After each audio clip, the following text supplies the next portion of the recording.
Good morning, everybody. I just made a TikTok video and my little clicker worked perfect for that video. So let's see if we can replicate that. Replicate? Is that the word? I think so. Replicate. I don't know, whatever. It's early in the morning. I'm still sipping my coffee. We've been talking about faith and belief. At least I have. And then it spurs all of you into talking about faith and belief. And atheists, stay with me. It hasn't been that painful. Just stay with me. Let's all learn and try to grow and educate ourselves. That's all. And I have questions. The Bible, the Bible says a lot, and I have questions in there. And I'm a born again Christian. And most evangelicals, they like to point out Romans chapter 10, which I got my Bible out just to check the wording again. When someone dies, the born agains, which I am one, they always like to say, was the person saved? Were they saved before they departed?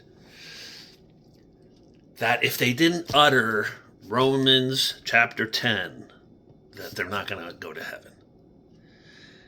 And so Romans chapter 10 is, if you declare with your mouth Jesus is Lord and believe in your heart that God raised him from the dead, you will be saved. Anyone who calls on the name of the Lord will be saved. It doesn't say this is the absolute only way there is to get to heaven. But that's how the evangelicals, myself being one, make it sound. And I would just ask, and I prayed on this. I pray on it, and I ask for divine wisdom and discernment.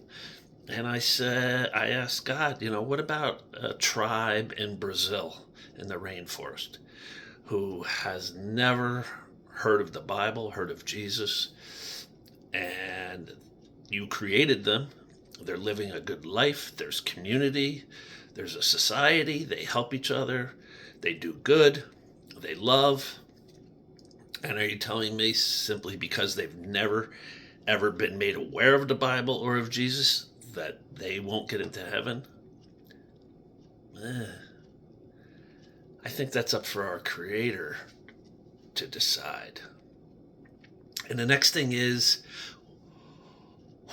do we know exactly in the Bible, word for word, what was divine inspiration from above and what is personal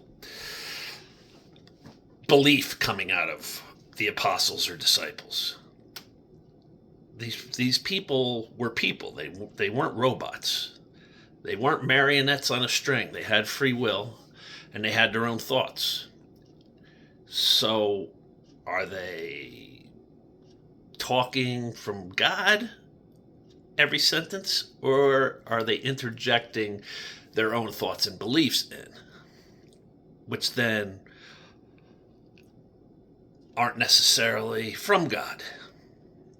And I brought up living with my girlfriend, which makes me a fornicator, which somebody pointed out in Timothy, fornicators will go to hell.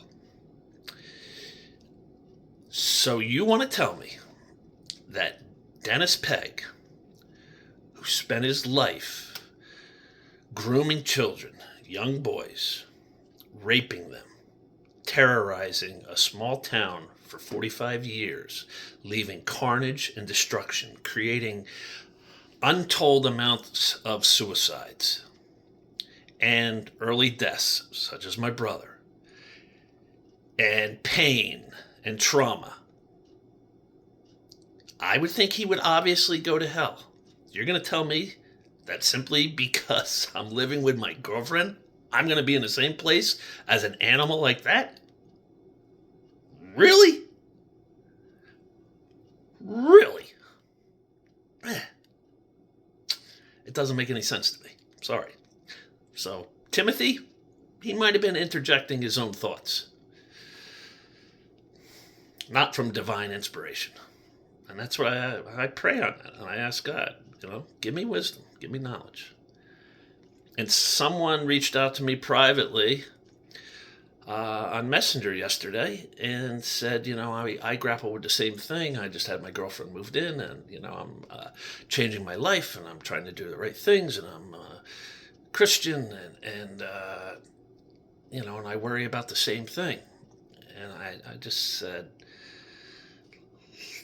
look, the entity, God makes it sound like it's almost like a person. We humanize whatever or whoever or whatever entity created the universe. And I said, the God that created the Big Bang, which created the universe, which created the planets, which created the suns, which created Earth, which created life, which created you, you're going to tell me that God is going to nitpick and say you can't get into heaven because you moved your girlfriend in? Really? The God that did all that is then going to say, no heaven for you? I just don't buy it. It doesn't make any sense to me.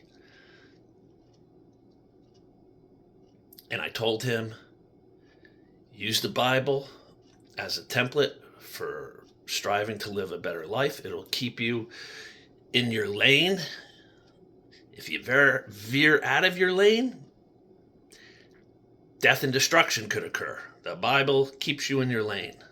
My buddy Joe Pepe, he said the Bible is a guardrail of life. And I agree with that.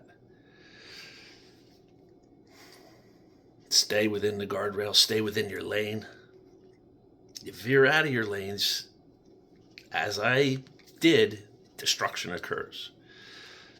These are things, I ponder, and I don't think you should just take anything blindly, like close your eyes and blindly accept. I think you should pray on it, and you should ask, and you should talk to elders and talk to people, and I told my buddy, use the Bible to stay in your lane, to strive to be a better person, do good to others, help others, give back, lead a good life, and all will be well.